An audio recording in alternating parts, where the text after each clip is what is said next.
Hello everybody, good morning and welcome to Meet Your Future.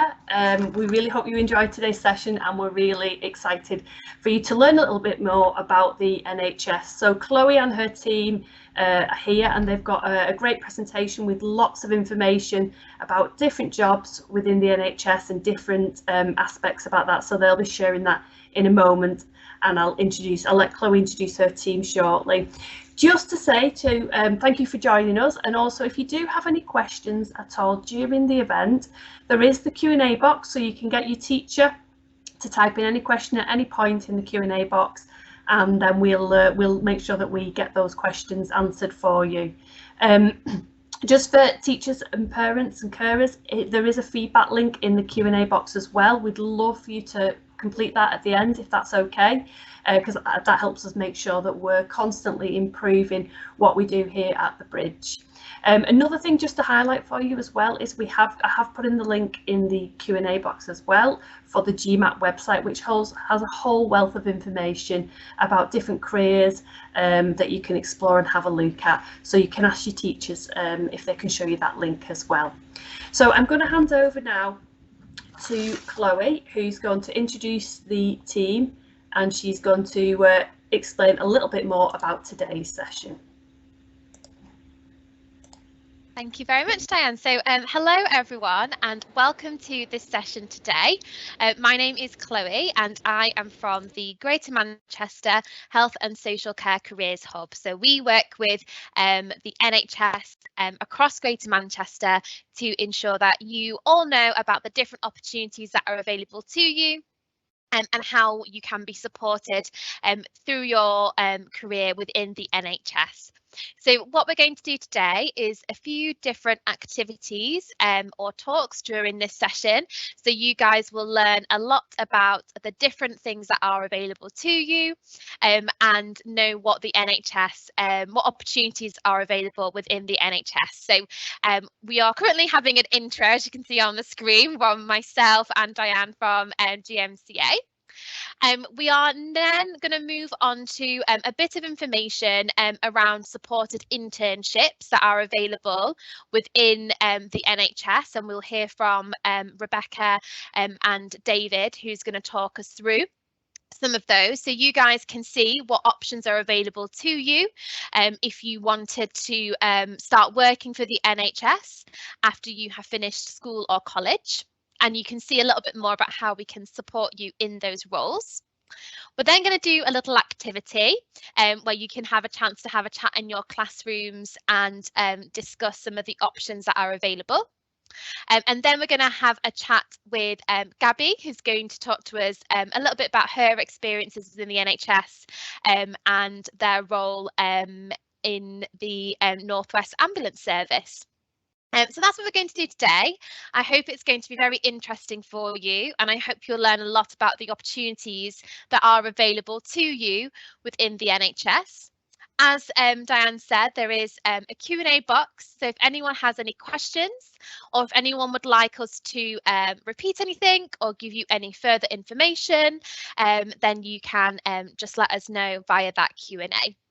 So, without further ado, I will pass over to Rebecca, who's going to kick us off with a little bit more information about supported internships at Manchester Foundation Trust. Oh, sorry, Becky, you're just on mute.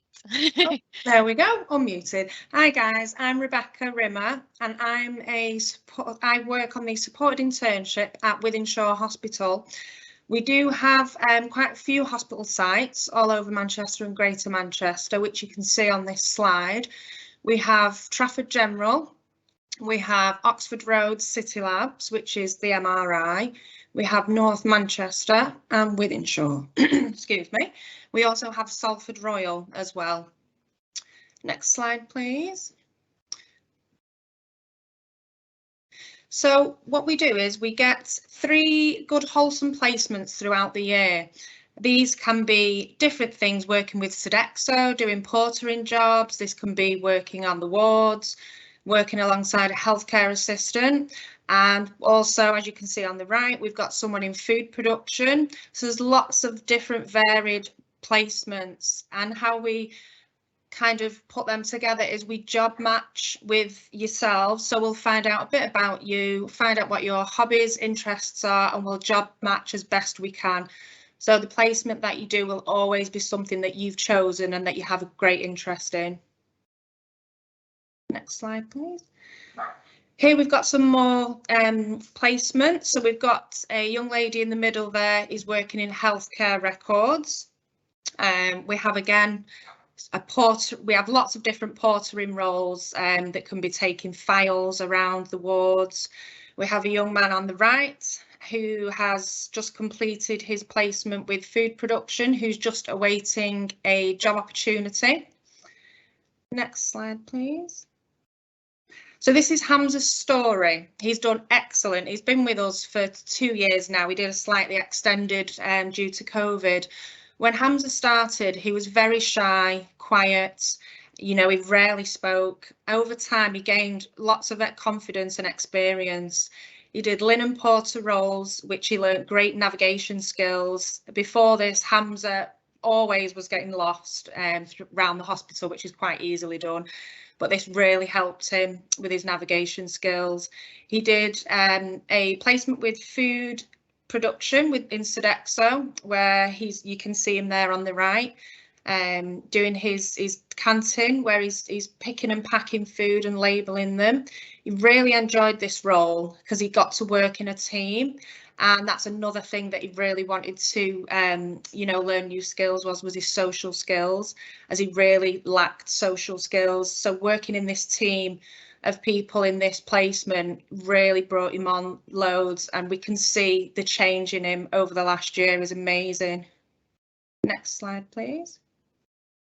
And this, I will take you over to David Hills, who is an employment officer over at Salford Royal. Thank you. Hello there. Thank you, Rebecca. So my name's David, and I do exactly the same job as Rebecca, but I do it at Salford Royal Hospital, which I can tell you is a brilliant place to work. My job is to sort out your work experience placement, which means that I'm in and around the hospital departments every day, talking to the managers there, organising your next work experience placement. And I'm in the departments talking to the interns, checking that they're doing well on their work experience placement and that they're enjoying it, because it's important that we all enjoy their work. And I can tell you that I definitely enjoy mine and enjoy the job I do working in and around Salford Royal Hospital. So can I see my next slide, please? Okay, so what is it? Just click on that, please. Right, this is all very government speak, as you can see here. So a supported internship support young people aged 16 to 24 with learning disabilities or difficulties to progress into sustainable paid employment. They are the perfect bridge between education and employment. Loads of big government-y teacher talk kind of words there, I know that. So just click on that, please. We want to know what it really means, what it's really like. And what I have for you here is a video made by some supported interns and the staff that work there that really shows you what's going on. So if we can watch the video, please, and I'll shut up.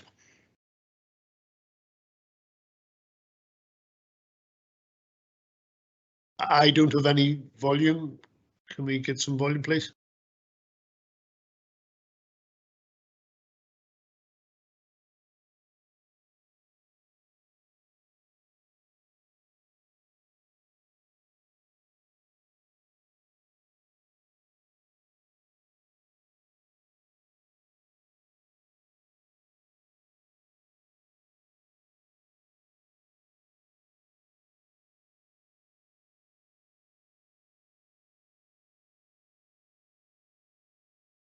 No, Diane, we still can't hear anything coming out at our end.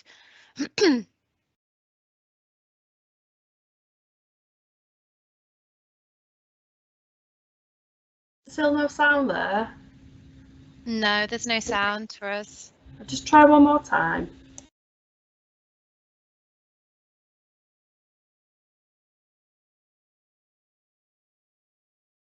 Classic, isn't it? This worked for us in our trial run just before we started, so apologies, it's not working now. Yeah. And I can screen that you were muted.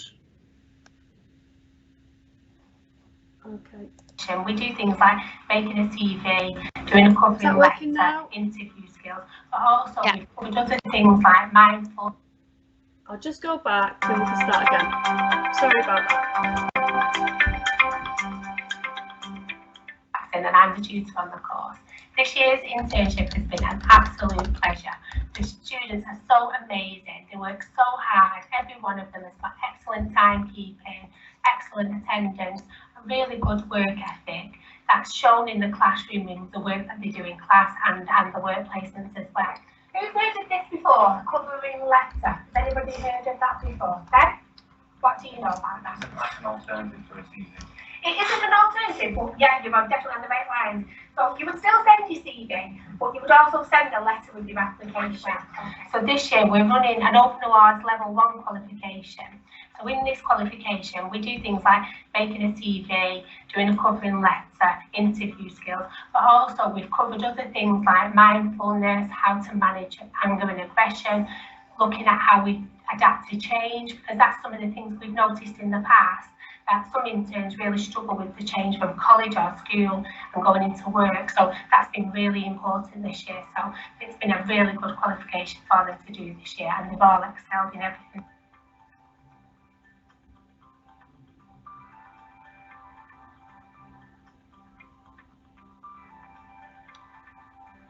My name is Jordan and I work at Domestic. My role with Domestic is I work in the lifts in the main building, and then afterwards I do the stairs. I really enjoy being in the hospital and saying hi to staff. I'm Jackson, Domestic Services Manager at Salford Royal Hospital. I've supported Pro-Innovations for about 8 years now, where we've seen a lot of young interns come through the system, really nervous, difficult interacting with the rest of the staff, and in the time they've been with us, we've seen them grow into really good, hard-working adults.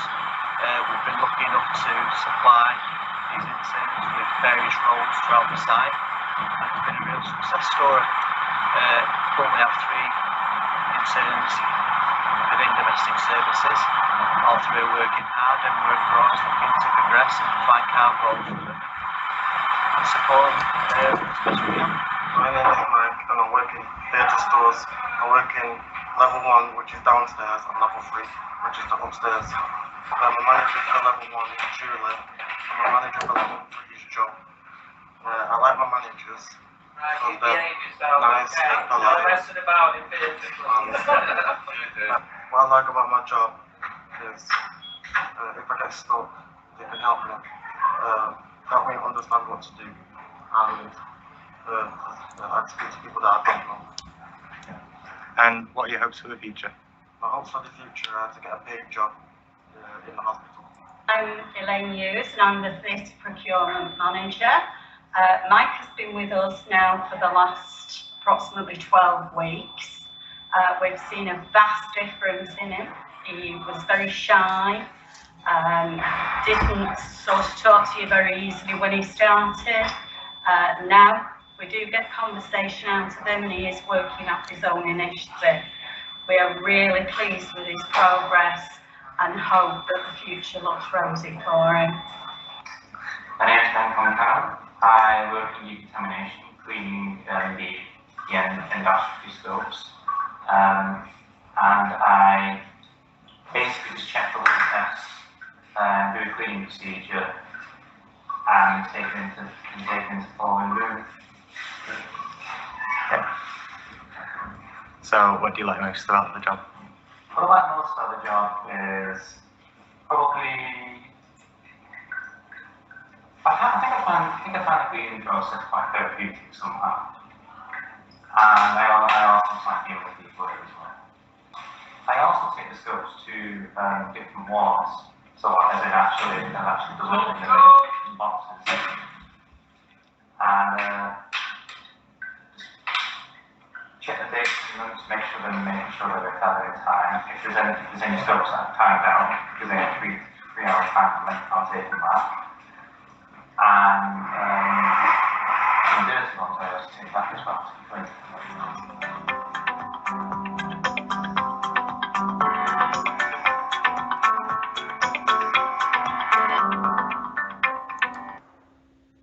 So there you go. That let you see our lovely and brilliant classroom tutor, Valerie, and you saw some of the interns in action there in various departments across Salford Royal Hospital.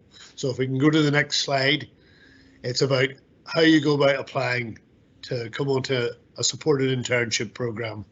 So if you can just click through, please. So tell your tutor that you want to do that. You can come and visit the hospital, or I'm also responsible for the university site. You know, if you want, when you come and visit, you can meet some of this year's interns and they can tell you about their jobs, and maybe we could go and visit them in their workplaces and let them show you around. Click through, please. You can meet the employment officer, that's me, and I work with job coaches who would be working more closely with you, standing side by side with you, learning the job and helping you to do the job, whereas I'm off doing meetings and doing great things like video calls like this as part of my day and my job. Okay, so you can come and meet us and get to know us. You don't have to fill out an application. You don't have to go on a website and click through things. It's a very human and very personal way of applying and getting to know us. So that's it from me, and I'm sure if you have questions, you'll put them in the chat box and we can answer them later. Thanks very much. Thank you so much, David. That was really interesting, and thank you also to Rebecca for talking us through some of those supported internships. So those should hopefully have shown to you guys how you can maybe start a role within the NHS. And the great thing about supported internships is that, as the name suggests, you are supported within your role. So hopefully you got that from the video, that all of those people in those jobs were supported and helped throughout, and they were able to further their skills and improve on those in those positions.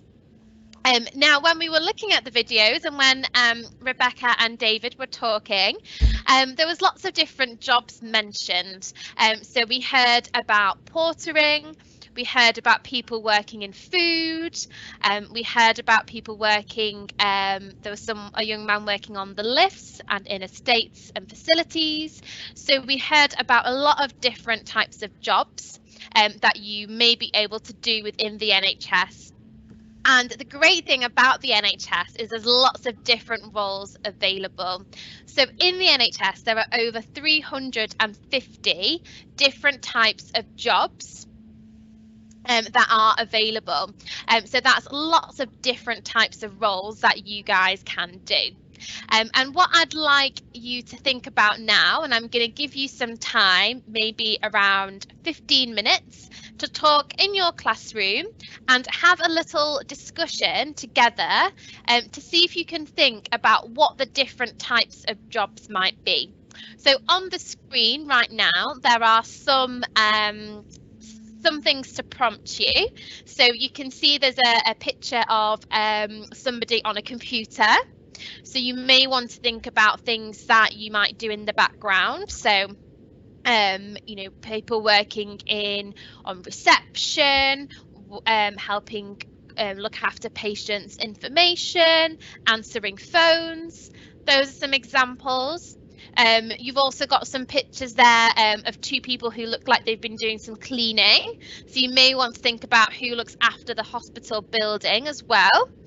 So cleaning, maintenance, things like that.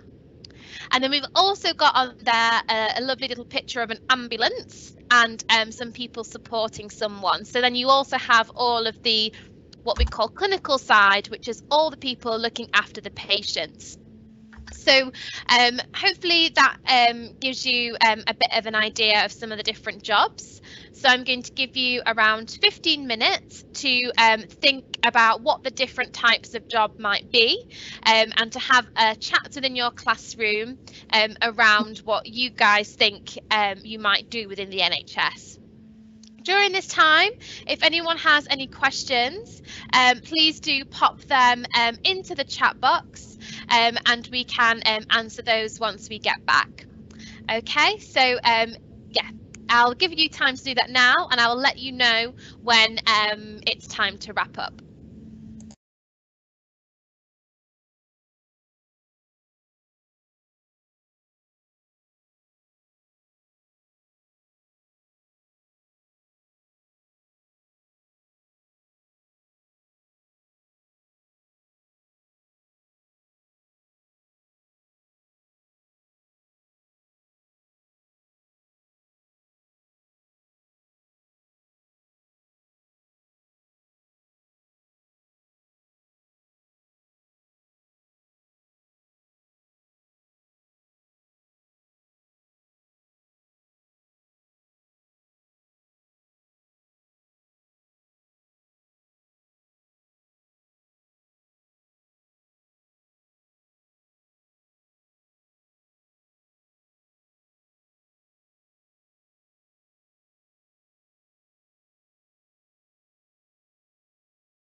So just to say, if there are any answers now, you can start popping them in the Q&A for Chloe about any jobs that you think there might be within the NHS that you might have seen on the video or you might know of from your own research.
so just 5 more minutes on this little activity and then we will move on.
Okay, so we will stop that activity there.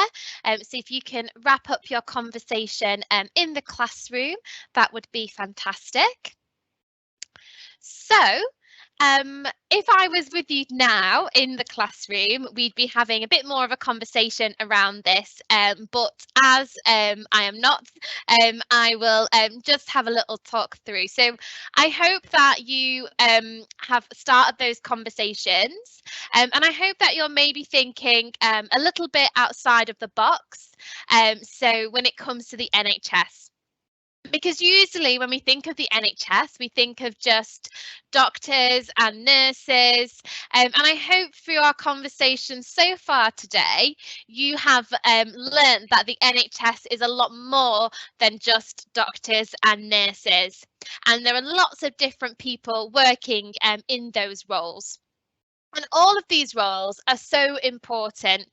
So if we have a look there at our cleaners, for example, cleaners, if you were to think of a hospital, I'm sure you'd think of the people who are looking after our patients as the most important. But actually, all the other people who are working in that environment are also very important. So our cleaners, for example, just have a little think. If we didn't have cleaners in our hospital, what would happen?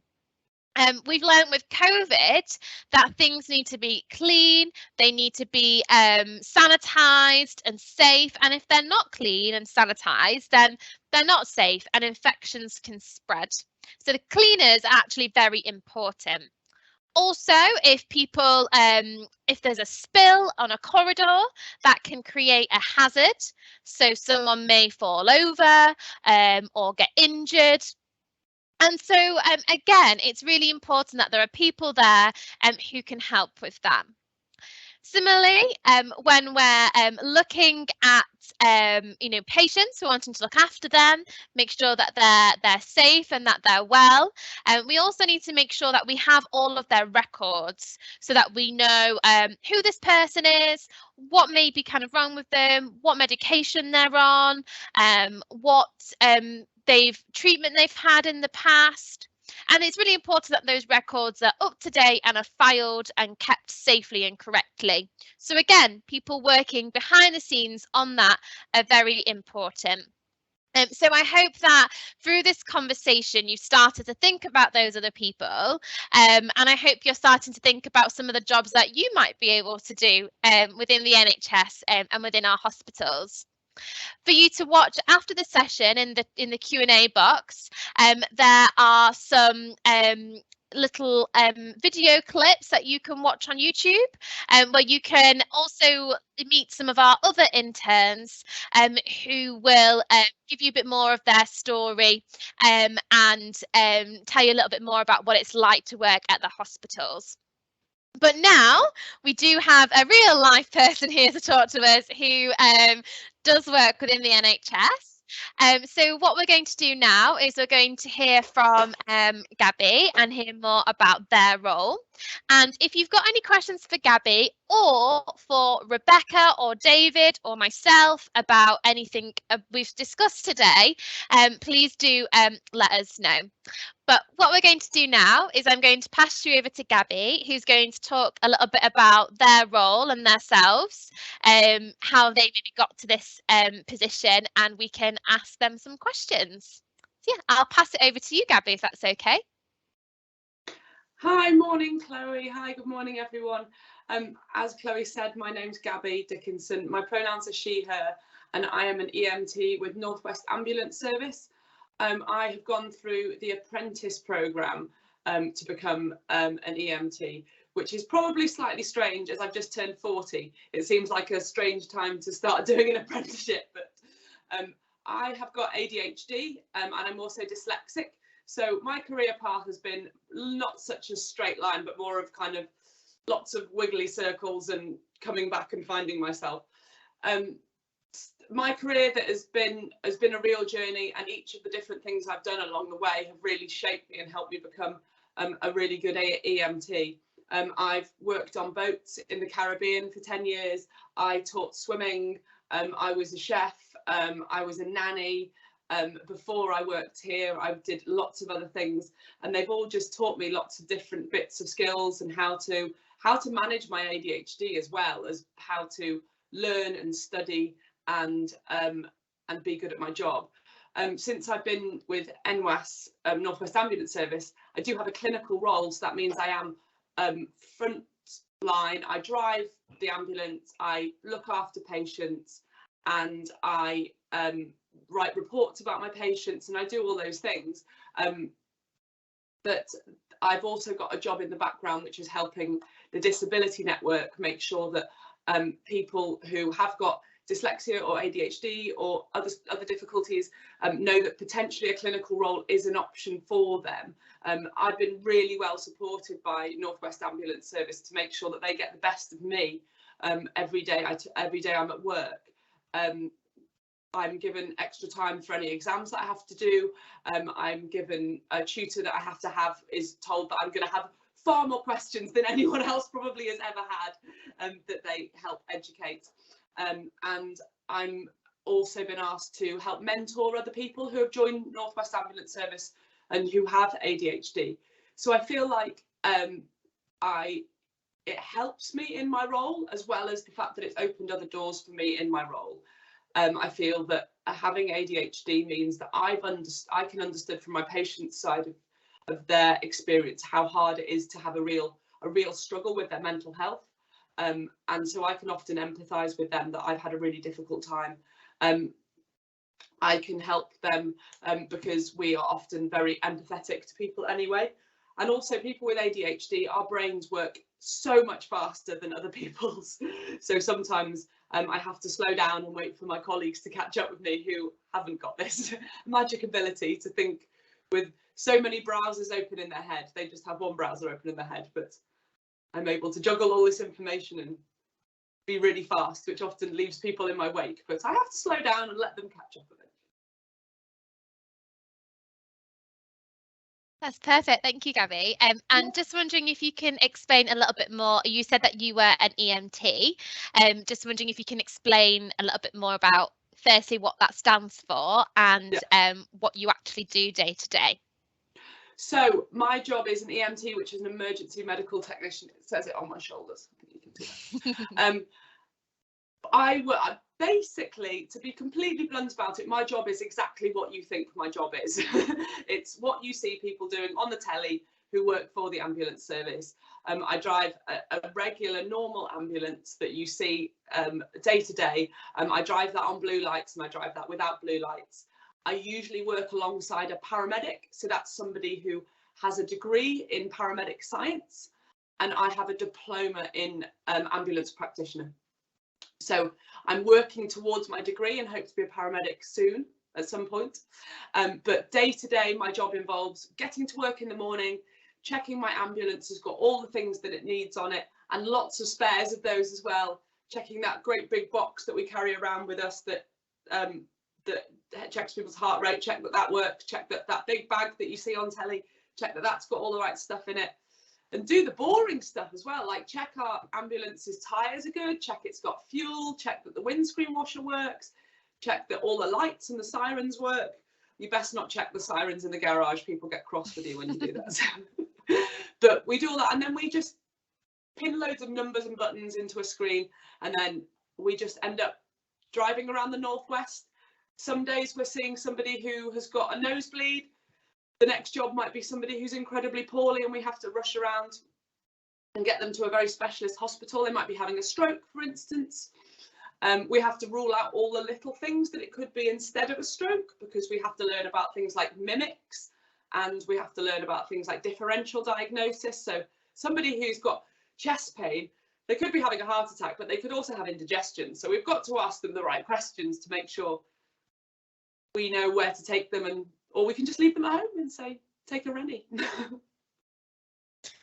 That's great. And I think we often see the ambulances driving around with the blue lights and stuff on, and we often just presume that in the ambulance is just a paramedic. And I think until I started in my role now, I didn't realise that EMTs existed. And I'm sure people listening may have not even thought about that as a role, because I don't think people often know much about EMTs and know that they're also there in the ambulance, and that you can also do quite a lot of the stuff that a paramedic can do. So I think that highlights that there's lots of jobs that we don't know exist.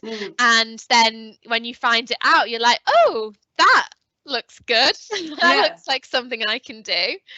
To be honest, so the role of a paramedic is vital. It is absolutely crucial. Paramedics can give loads and loads of different medicines. They can perform life-saving procedures that I can't do. They can do lots of things, but also we call it a scope of practice, what I'm allowed to do. And my scope of practice is quite varied. I've got about 10 drugs that I'm allowed to give. It's probably not 10. Anyway, I've got a bunch of drugs I can give. And those are mostly inhaled drugs like oxygen and the gas that helps you not be in pain. But I can give paracetamol and ibuprofen and other things like that.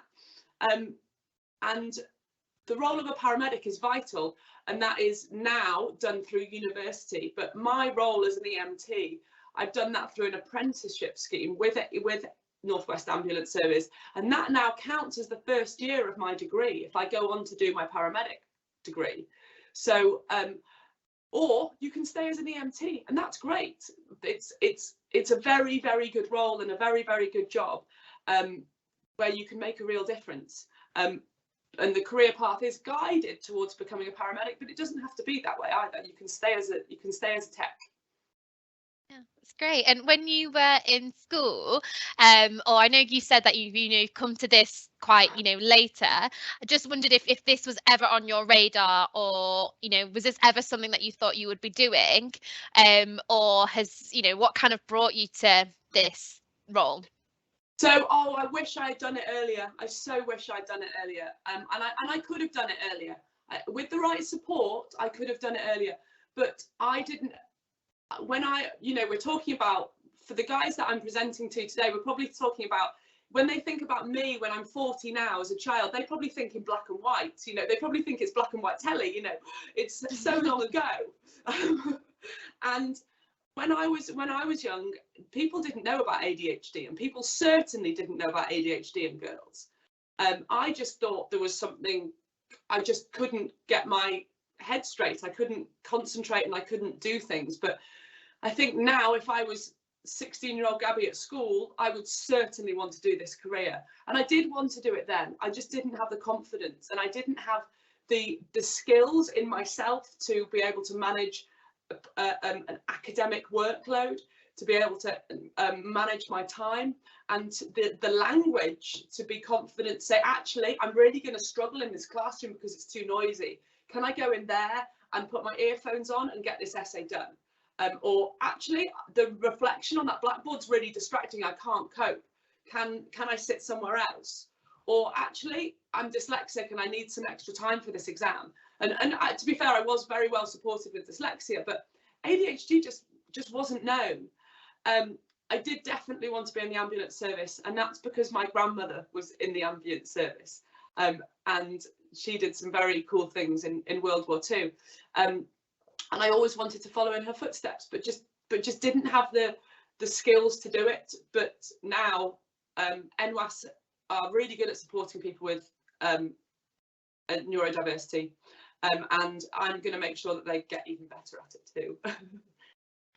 Great, thanks, Gabby. And I think I know for me, because I'm also dyslexic, and I kind of was worried that once I'd left education, because I was quite supported in school and in college and at uni, I thought that once I left that, I wouldn't be supported in the workplace. But actually, I think people are very understanding and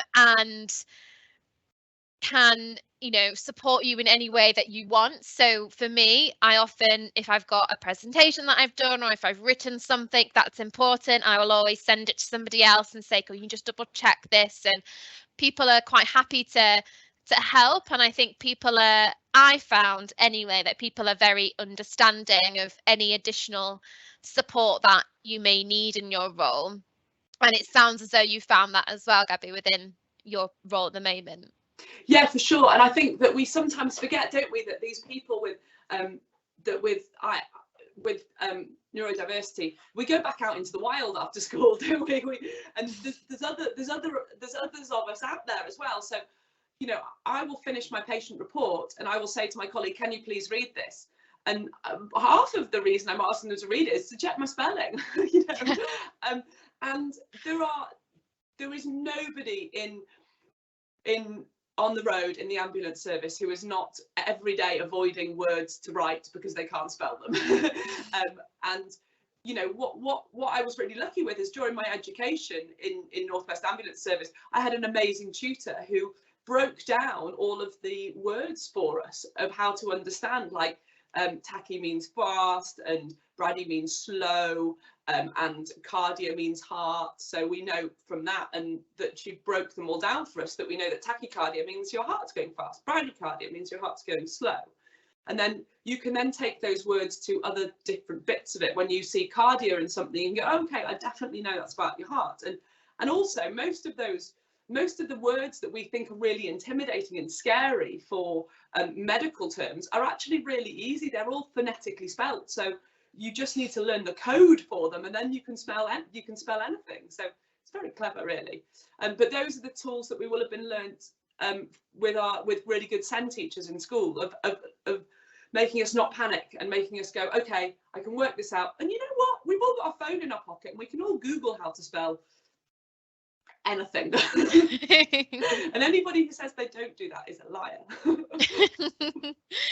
That's great, thanks, Gabby. And I don't know if at this point, sorry to put you on the spot, Rebecca and David, whoever would like to answer this question, but I just wondered if you could maybe give an example of any sort of support that learners get, or accommodation that learners may get on the supported internships, and how, I know you've already touched on this, but how students are supported in those kind of roles as well. I don't know if Rebecca, if we want to go to you first. Sorry again to put you on the spot. No, that's fine. So that's all part of our assessment, as to see who needs what support, and then we put the support in. So we could be working with someone who's autistic, someone who has ADHD, someone who's dyslexic. You know, it could be learning difficulties. So obviously we'll assess that young person, and then we'll put in the support required. So when the young person is learning that job role, we will put a job coach in place, and they will learn the job as well, so that they'll both be being trained, so that when the young person is struggling on the job, the job coach can then teach and train the young person how to do the job, and we even demonstrate and do the job with them, so that until they get and understand what they're doing, and that's the only time that they'll stand back and phase out slowly, so that the young person can independently do that job on their own. So we're very hands-on with support, and obviously that will be identified from the beginning as to what support is needed. As you know, it differs. If someone does struggle with, you know, reading and writing, we'll pick a job role that requires very little reading and writing, and concentrate more on the hands-on approach, very practical job roles, and stuff like that. If it's someone who's very sensitive to noise and sound, then again we'll focus on the working environment. So again, it's job matched as best we can to that individual's needs. Have you got anything to add to that, David? Yes, Rebecca, thank you. Adding to what Rebecca has said, we go in and learn the job, and we're also going in and learning about you and what help and support you need to do that job very well. So in learning those two things, learning about you and learning about the job, we can make some tools, some extra tools to help you do the job. And that might just be a daily checklist of what you have to do. Come in the morning, and it could be to the level of detail of come in, hang your coat up in that room, and go and say hello to the members of staff that you'll be working with, and take it from there. Just step by step instructions throughout the day to help you and keep you on track during the day. That's one tool that we could use to help you do your job really well. Or it might be a set of photographs. If it's a process, like one of my current interns is in the physiotherapy gym at Salford Royal Hospital.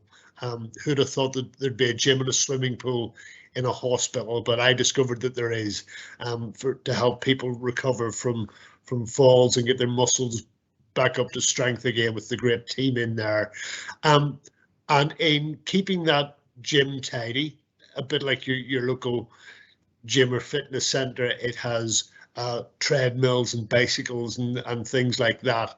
But in these COVID times, they have to have extra cleaning, and he goes around and cleans them. And to learn to do that, we made a set of photographs. You clean the handlebars first, and then you clean the seat and the pedals, and photographs of him doing it. And I printed those out, and then he took that away, and that helped him to remember the order of doing things. And now he could do that job without the list that I spoke about, without that set of photographs. But those are the sort of things that we can add in, little tools that we add in to help you do your job really well. That's great. Thank you, both of you. And just following that then, I just wondered, once a student has finished their internship and you know, they've done their supported internship and then they're ready to kind of move on. I know one of the videos that we've shared in the chat, someone's been within the NHS for I think 10 years after their kind of internship. I just wondered what happens next. So you've had all the support in that internship, it may be a year, 2 years, and then you may stay within the NHS. I just wondered if you could tell me a bit more about kind of the next steps leaving the internship kind of bubble. Yeah, so what we would do, we usually do 3 placements throughout the academic year. So we usually by the 3rd placement, we usually know at this point whether, you know, this young person is work ready, what they want to kind of, you know, do as a career path, and we would look for vacancies. So the 3rd placement, we would always, you know, ask, is there progression in this role? And then we would kind of set up like a working interview, because obviously interviews are very daunting. You know, you start getting asked a load of questions. So what we would do, we would try to kind of, you know, knock that barrier down, and do a working interview, and that would consist of doing a work trial for a week to 2 weeks, and you would basically be showcasing your skills within that job. And, you know, you could get like a checklist of, yes, I've done that, I've completed it independently. Obviously staff and managers would feedback on your progression and your work ethic. You know, have you turned up on time? Have you had many days off sick? You know, they would consider all the usual things when it comes to, you know, getting a paid job, and if you're going to be right for that job. And at the end of those week to 2 weeks, they would then tell you, yes, we're happy with your work, you've got the job. And that just kind of it avoids that awkwardness and that, you know, interview stage where you can get very anxious with all the you know, the overload of questions. So you've basically shown and showcased your abilities doing the job in itself. So we always aim to get paid jobs by the end of the academic year. Sometimes if students are not quite there yet, we might apply for a volunteering role in a specific, you know, sector, and they could continue to, you know, gain experience, learn new skills.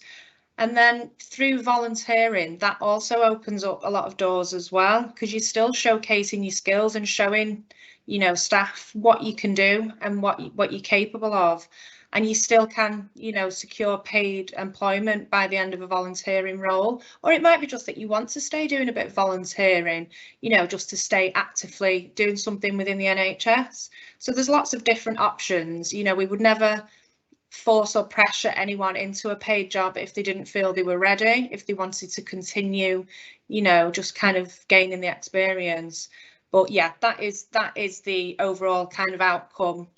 We would always, you know, try and secure you a paid job in your area of work that you want to go into. Great, thank you, Rebecca. And I think it's really great to hear about how it's so supported getting into the internship, and how much you both sort of yourself and David sort of ensure that young people are doing a role that they want to do, that matches their skills, that matches their interests. So that's, yeah, it's really great to hear more about those internships.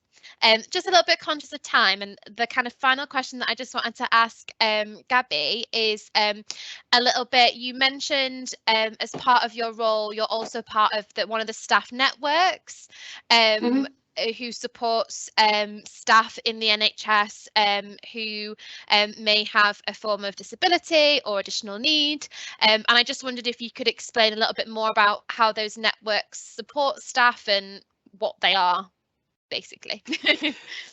So I'm part of the disability network, and it's newly launched this year, but it's part of the equality, diversity and inclusion network that we've got at NWAS, which is there to make sure that everybody's treated as a whole person, and everybody's got the support behind them to be supported to bring their best to work with them. I have, obviously, because I've got dyslexia and ADHD, my focus is on that, but we've got lots of people on the network who may have long-term conditions or may have disabilities. We've got people who have vision loss, we've got people who are wheelchair users on that, and then we've also got people who may be supporting somebody who's got a disability at home. So for instance, we've got parents of kids who've got ADHD, we've got people who are caring for somebody at home with a long-term condition, and just to get a rounded approach of what we can do to to help people thrive at work and not just survive the conditions that they've got. We've got lots of things happening, but we've obviously all got a long way to go. And I think that one of the most important things that we can do is things like I'm doing today, is speaking to people who are still at school and saying, yes, I've got ADHD, it's hard, but there are jobs out there for you if you are just willing, if you're just happy to go out there and you've got an employer who can think a little bit creatively, who can just work with what you've got, who can understand that you might be emotional about this but not emotional about that, or just be understanding. And I think for me, being part of the disability network allows me to sort of give a bit of authority when I want to put a bit of authority into what I'm doing, is to say, you know, actually we have got this is a thing. This is a thing. And it may be that I turn up to work and that I'm full of smiles and laughs and I'm getting on and I feel like I'm a big part of the team, but I have to work incredibly hard. I might have to set 10 alarms to make sure that I turn up to work on time. I have to make sure that I've done this and that and the other. And I have to remember that every thought in my head I don't necessarily have to say out loud, and that you know, it's a lot of work to just to get through the front door sometimes. And being part of the Disability Network allows me to have some reassurance and some robustness that if sometimes that is just too hard, I can then go back and find some other measures that I can put in place to just help me to get to work and do my best, and do my best for my patients, because they're the people that I care the most about when I've got my green shirt on and I'm at work. Yeah, that's fantastic. Thank you, Gavin. I think that's quite a nice place to end on, just sort of hearing about all the support that you have received, and also understanding that within the NHS and within lots of organisations, there are these staff networks that are there to support staff and make sure that those in charge are listening to people who say, you know, we need extra support with this. This is what you need to do to help. And I think the NHS has lots of those staff networks for lots of different things, and it's great to know that you're heard and that you're seen, and that we are there to support you, and that support is available at loads of different levels of jobs. So you know, whatever it is you want to do, is that support available, whether it's through the staff networks or supported internships or lots of other people who are here to kind of help you within these positions. So yeah, thank you so much to our speakers today, to David, to Rebecca and to Gabby for sharing the support they give, or their stories. It's been really interesting to listen to, and I hope everyone's found that really useful. There's lots of other videos in the chat if you would like to, or the Q&A if you'd like to watch those after, to hear a little bit more about the supported interns or some of our staff stories. And yeah, thank you all so much for joining us, and thank you to our speakers. I'll pass you back over to Diane. I don't know if you've got anything else to sort of conclude for this session. Yeah, no, I just would like to thank first of all, thank you, Chloe, for organising all that for us. That was brilliant, and I learned a lot myself. Really, really lovely to hear Gabrielle's story and how full of positivity she is, and how well she's done, and you know, doing a career that she always wanted to do and has achieved that. So it's really inspirational, that. So thanks, Gabrielle, for that. I'm sure a lot of students will benefit from hearing that story. And also brilliant to hear from Rebecca and David. Thank you. Just about all the support there is available, and obviously Gabrielle touched on that as well. So yeah, real lovely session. So thank you, and I really hope students watching it live and any who access on the YouTube channel afterwards will benefit from that. So thank you to all our speakers, and that just leaves me to say again, there's loads in the chat, loads of different case studies if you want to access those and watch them. Again, just to remind teachers and carers that if you could fill in the feedback link, which is right at the beginning of the chat, that would be brilliant. And thank you for joining us today. So that just leaves me to say I really wish you all a great Friday, and we're not too far off the weekend, so have a brilliant weekend as well.